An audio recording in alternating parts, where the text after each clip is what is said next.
Test, test.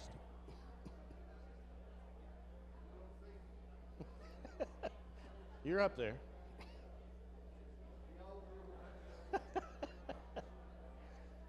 Oh. We're ready? Okay, we're ready to start class. If you're staying in here for my class, come on in and have a seat. If you're not staying in here, if you'd head out to the foyer or to whatever class you're going to attend, we would appreciate that. And last one out back there, if you would close the auditorium doors, that would be wonderful. We are studying from the book of 1 John. And I again want to thank Craig for filling in last week. We're going to be in 1 John chapter 3 this morning. So if you want to follow along in your own Bible, hopefully we'll have these up on PowerPoint as well. But 1 John chapter 3. Story's told of a young bride.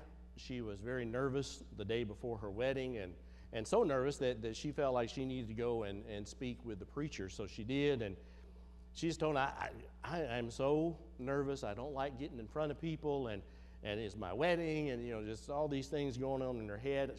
I really don't know if I can do this, if I can make it through the ceremony. So the preacher assured her and says, everything's going to be fine. And then he gave her something to help her calm her nerves. He said, here's what I want you to do. He said, when you enter the church tomorrow and the processional begins, you are going to be walking down an aisle that you've walked many times before. You and your family have been members here all your life. You've walked up and down that aisle numerous times. You're going to be walking down an aisle you've walked many times. So just concentrate on that aisle. And then when you come down the aisle to halfway down, you'll see the altar. And that altar, you've seen it Sunday after Sunday. You and your family have worshiped at that altar for many years, so focus on the altar. And then when you're almost to the altar, you're going to see your groom. You're going to see the one you love, so concentrate on him. Well, the bride was relieved, and she left to go and prepare for her big day. And the next day, sure enough, she walked down that aisle with her chin up and her eyes bright, a beautiful, confident bride. But those who were seated on that center aisle where she was walking, they were surprised to hear her muttering as she walked, aisle, altar, him. Aisle, altar, him. Indeed, love can alter. At least to some degree, it can alter the one you love. But more than that, love actually changes you. You see, when we choose to love, we actually are the ones who benefit the most. When we choose to love, we actually are the ones who receive the greatest blessing. You really do gain more than you're able to give away. Well, this morning in 1 John chapter 3, we're going to focus in on what John has to say about choosing love and the benefits that come with us choosing to love. Down in verse 16, this is how we know what love is. Jesus Christ laid down his life for us, and we ought to lay down our lives for our brothers and sisters. Anyone has material possessions, they see a brother or sister in need, but they don't have pity on them, how can you say the love of God is in that person? Dear children, let's not love with just words or speech, but with actions and in truth. John says, Jesus came and he demonstrated true love for us. Okay, Jesus came and he showed us this is what true love looks like. This is how we know what true love is. Jesus Christ laid down his life for us. All right, why? Why did he do that? Well, so that we could know what true love looked like, and then we could strive to love like he loved. Okay, we ought to lay down our lives for our brothers and sisters. That term there, lay down, in the Greek doesn't literally mean lay down your life in the same way Christ did. It doesn't literally mean sacrifice your life, but what the word means is, literally it means to set aside. Okay? When we lay down our lives, we're choosing to set aside something. Jesus literally set aside his physical life. But that word doesn't mean we mimic him or imitate him exactly in that way. But if you love someone, you are willing to set aside some things. If I love someone, I'm willing to set aside some time to help them meet a need that they have in their lives. I might be willing to set aside some money. In other words, lay down your life means you're willing to sacrifice something. Choosing to love like Christ basically means, look, we don't just talk a good game. We, like Christ, demonstrate that love. We set aside something. We are willing to sacrifice something. That's what it means, according to Christ's example, to love someone. I'm willing to sacrifice for you. I'm willing to set aside things for you. Picking up in verse 19. This is how we know that we belong to the truth and how we set our hearts at rest in His presence. If our hearts condemn us, we know that God is greater than our hearts and He knows everything. When we choose to love like Christ loved, we receive God's assurance in our heart. When we choose to love in action and in truth, not just in word but in deed, God assures our hearts even when our hearts condemn us. Now, what exactly does that mean? God assures our hearts even when our own hearts condemn us. What exactly is John talking about there? Well, maybe the best way to answer that is with an illustration. Think with me for a moment about the Apostle Peter.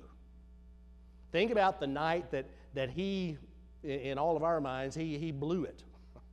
All right, he denied Jesus, denied knowing Christ, denied Him as Savior and Lord. He denied that he knew Christ. And as Jesus is on trial that night, Peter denies that he knows Him on 3 different occasions. And man, there's a verse in Luke that'll just send chills up your spine when you think about it.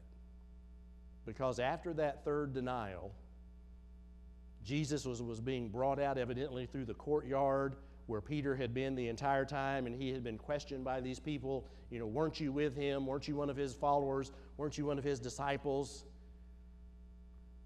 And he made eye contact with Jesus. The Lord turned and looked straight at Peter. And Peter remembered the word the Lord had spoken to him, and he went outside and wept bitterly. Man. After that third denial, Jesus appears and He looks right at Peter. And what happens on that occasion? Well, Peter's heart condemns him. All right, that's why he goes outside and he weeps bitterly. His own heart condemned him. All right, fast forward a few days after Jesus' resurrection, John chapter 21, he meets Peter, Jesus does, meets Peter and some of his friends by the Sea of Galilee. And you know that occasion is just recorded in John 21. Jesus asked him 3 different times, "Do you love me?" He asked him 3 different times, "Do you love me?" And each time Peter responds, "Yes, I love you." But when Jesus asked that question for the 3rd time, Peter appeals not to his own behavior, because his own behavior had condemned him. Peter appeals to Jesus' knowledge of all things. See that in that verse in John 21? "Lord, you know all things. You know that I love you." Peter says, look, you know everything. You know in my heart I love you. So Peter's love for Jesus had not been evident to others because he had ended up denying Jesus 3 times. However, Jesus knew his heart, and based on that knowledge, Jesus commissions Peter to pick up where he left off, to go and be a leader among the followers. So there's an occasion in Peter's life where Peter's own heart condemned him, but Jesus assured him he was still a valuable member of the team. Now let me ask you, have you ever messed up in your life like Peter messed up in his? Have you ever, through words and or actions, denied that you knew Christ? Through your words or your actions, you denied that you belonged to Christ. If so, the guilt of your mistake probably led to your own heart condemning you. But when we fail, when we fall, when our heart condemns us, God says failing doesn't make you a failure. God comes on those occasions and He assures our hearts that we still belong to Him and He still wants to use us. And one of the primary ways that God wants to use us, even though like Peter, we fail and we fall and we make mistakes and sometimes we deny that we belong to Him, God comes and assures our hearts and says, look, I still want to use you. Just like I still wanted to use Peter. How does God want to use us? He wants to use us to change people's lives. And the primary way He wants us to change people's lives is through loving them like Christ loved them.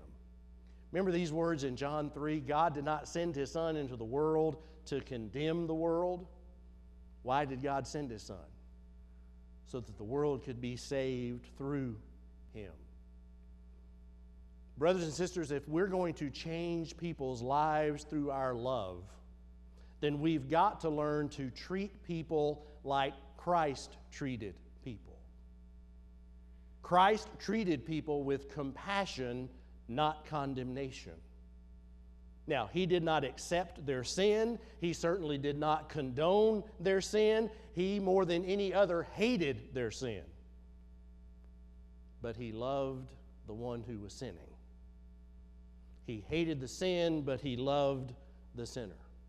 He loved them just like He loved Peter, in spite of his mistakes and flaws. He loves people unconditionally.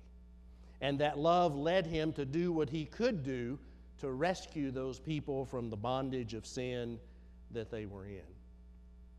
Brothers and sisters, one of the things that John is challenging us to do here in the latter part of chapter 3 is, through God's power, love people like Jesus loved people.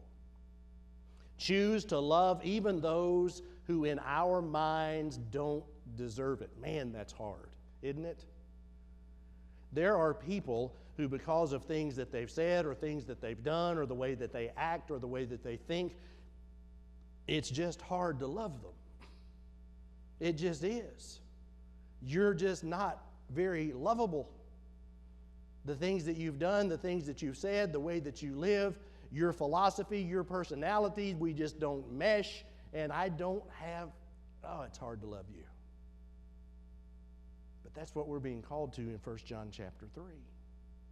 Love people in spite of their mistakes and flaws. And love them enough to introduce them to the one who can release them from sin's bondage. In doing so, you'll receive God's assurance in your own heart.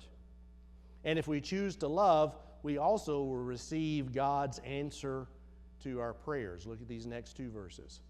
Dear friends, if our hearts do not condemn us, we have confidence before God, and we receive from Him anything we ask because we keep His commands and do what pleases Him. Well, what pleases God is love.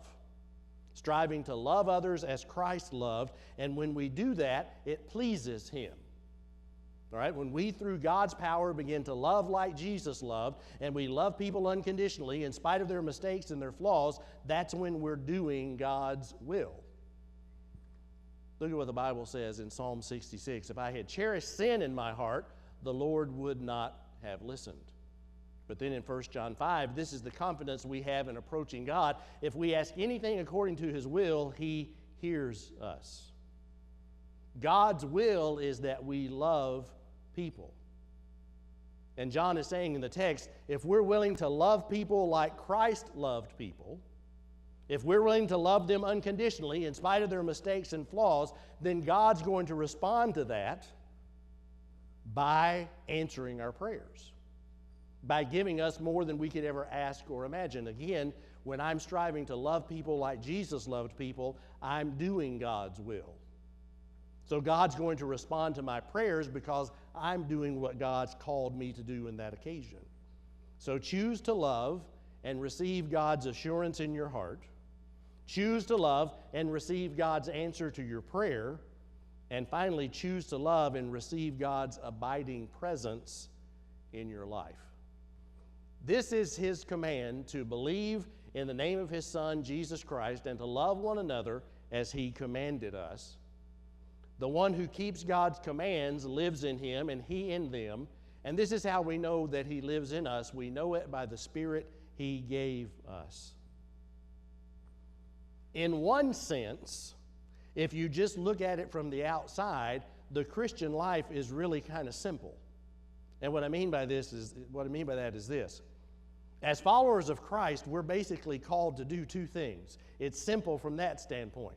Simple in that it's simple to understand, not necessarily simple to implement. But it's simple to understand because as followers of Christ, we're called basically, you can break it down to doing two things. Believe in God, love one another. Believe, trust, and love God, and love other people.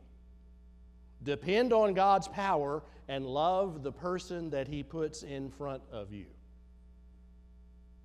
There's a book called Sources of Strength.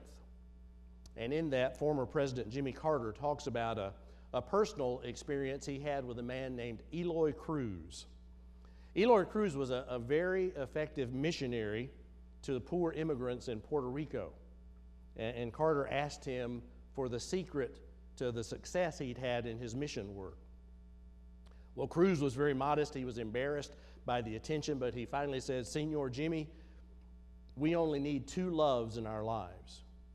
A love for God and for the person who happens to be in front of us at any given time."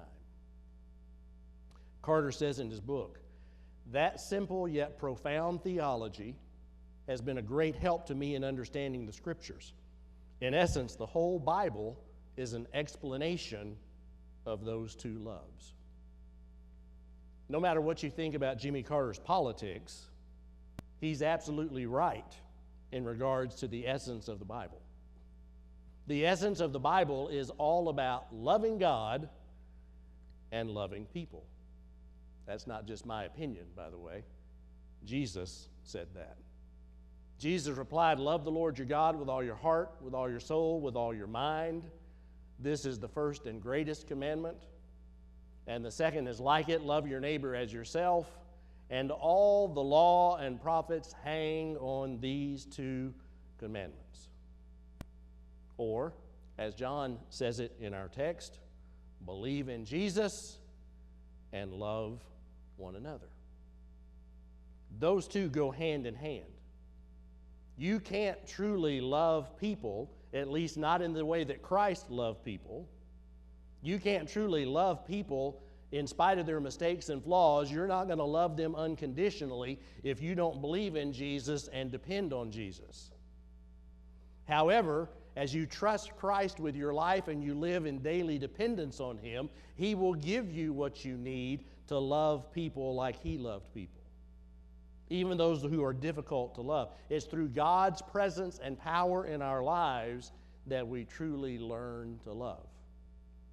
The one who keeps God's commands lives in him and he in them. And this is how we know that he lives in us. We know it by the Spirit he gave us. The only way we can ever love like Christ loved is by allowing the Spirit of Christ to live in us and to transform our lives, to transform, as we're going to talk about in a moment, the way we see people. What do we see when we look at people? I don't have this up on PowerPoint, but I want to challenge you to do something this week. Go back and read the story in John chapter 9 about Jesus healing the blind man. And it's so interesting because as you go through that story, and it takes up most of John chapter 9, and people are leaving me right now and turning to John chapter 9. I never should have brought this up. But anyway, look at John chapter 9, the story of Jesus healing a blind man. And as you go through that story, you see different views of the blind man, how different people saw him, how they portrayed him. All right, you have the disciples who basically, when they see the blind man, he's a religious question. Who sinned, Lord, this man or his parents, that he was born blind? All right, so when the Pharisee or when the disciples looked at the blind man, that's what they saw. It was a religious question. Then you go on down and you see how the Pharisees saw the blind man. They just simply called him a blind beggar. To the Pharisees, he was a label. They labeled him. He's the blind beggar. And yet, you have the disciples seeing a religious question. You have the Pharisees seeing a label.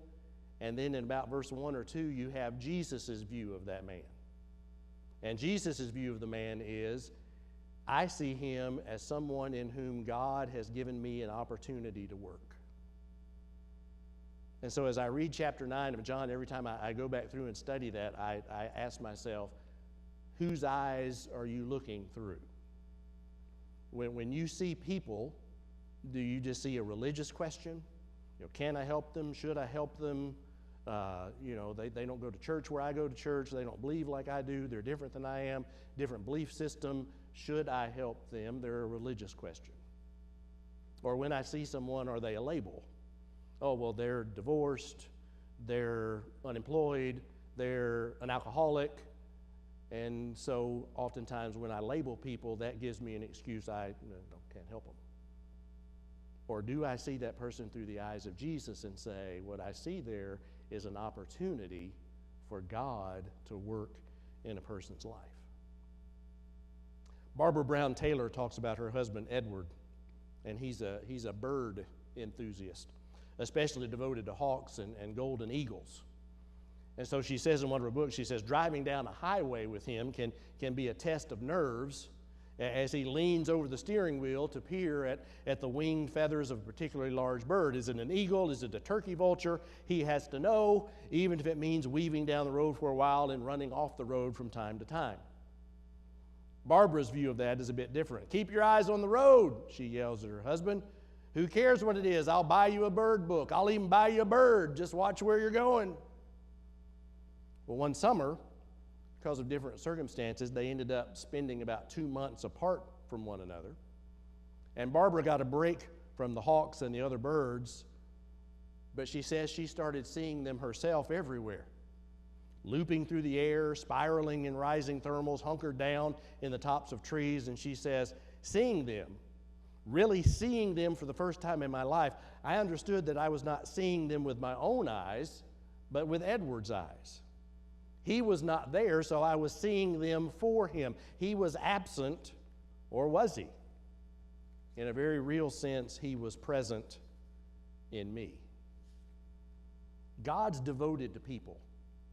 He's devoted to you, he's devoted to me, and he's devoted to that person who through your eyes isn't very lovable.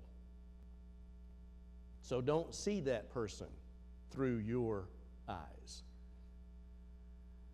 Big challenge